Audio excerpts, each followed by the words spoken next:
Welcome everyone. Thank you for tuning in. Today we're going to be continuing with some information from the book Everyone Communicates, Few Connect by John C. Maxwell. Today, the concept we're going to be talking about is connecting goes beyond words. I'm sure most of you are pretty familiar with this concept. Here's a little bit of science behind it though. What we say accounts for only 7% of what is believed.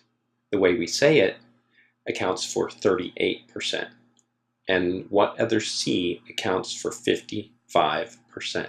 What that means is that 90% of our communication is the impression we convey and actually has nothing to do with the words that we say.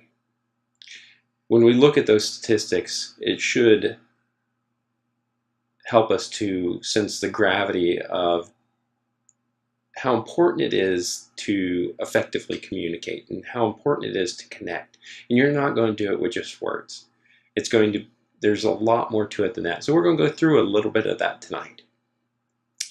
There are three main components to communication: thought, which is something we know; emotion, which is something we feel; and action, which is something that we do.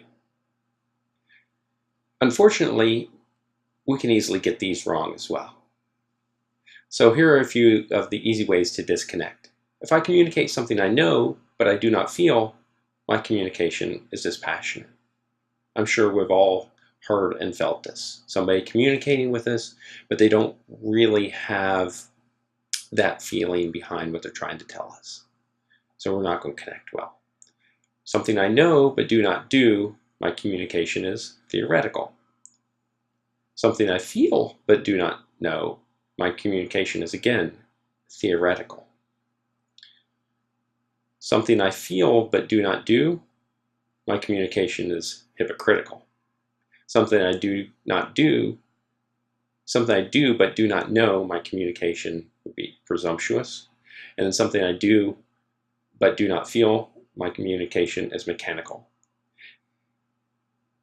As we think through these: dispassionate, theoretical, hypocritical, presumptuous, and mechanical, I want you to think back through to communications you've listened to. Maybe it's a lecture, maybe it's a sermon, whatever it is. Somebody came in and talked, and you knew that you left without feeling any connection. More than likely, you'll probably be able to point to one of those very quickly as the reason for that disconnect. However, there's a lot of things we can do to connect better. If we want to connect with people visually, so we want to visually connect people, this will help us in the process of connecting with people. So you want to expand your range of expression. So for an example, by nature, I am not necessarily a smiler. So it would be just as easy for me to do this whole thing with a very sour and glum look on my face. And it wouldn't be because my emotions were low, I wasn't excited about adding value to you. That'd be my natural demeanor. However, I'll connect so much better if I add a little bit more expression and then increase the range of that expression. So, think smile more, laugh more, use more facial expression, connect. Move with a sense of purpose. If you happen to be trying to connect with somebody and you're in front of an audience, move with the deliberate purpose. Know where you're going on the stage and maintain an open posture. So if I sit here with my arms crossed like this and I add that sour look to my face, I'm probably not going to connect very well. However, if I open my arms and bring you in with a smile, then there's a greater chance that I'm going to be able to connect with you effectively. Another way that you can connect with people is by adding that experience that you have. This would be a unique story that is yours. It's not a borrowed story. You don't want to be borrowing stories unless you have to, and then you have to give credit, at least the first time. So you want to share that experience with them. What that does is it allows somebody to connect with you much more effectively. So if you can share that story with them, they're probably going to be able to relate to that somehow. So we want to share those stories in a way that allows people to connect with us. And not only is it a good teacher, but it's also a great persuader. Sharing that story and having somebody be able to relate to that story is going to bring them to your story much more effectively. So we want to connect on that emotional level. And we also want to connect with the right attitude.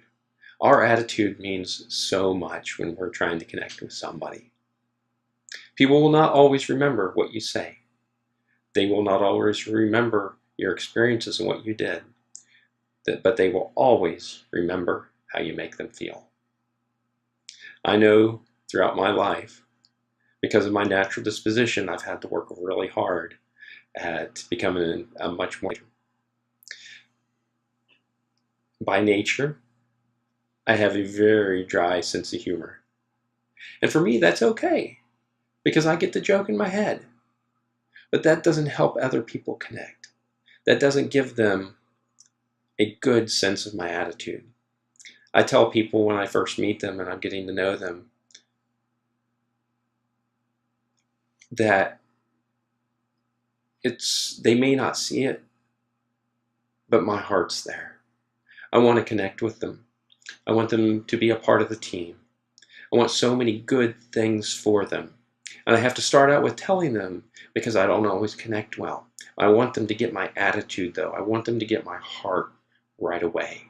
So I deliver that message, and then I try to follow that up with a lot more body language and effective communications through that way. So I know this is an area that I have struggled with, but it's okay because I'm getting better every single day, and I enjoy the process. So I hope that what I've shared with you this evening has added some value to your life, and I hope you become a much more effective communicator because of it. If you'd like more information, of course, you can reach out to me at joe@joeleeconnections.com. I'd love to take a much deeper dive with you. So thank you for joining me. Have a great day. God bless.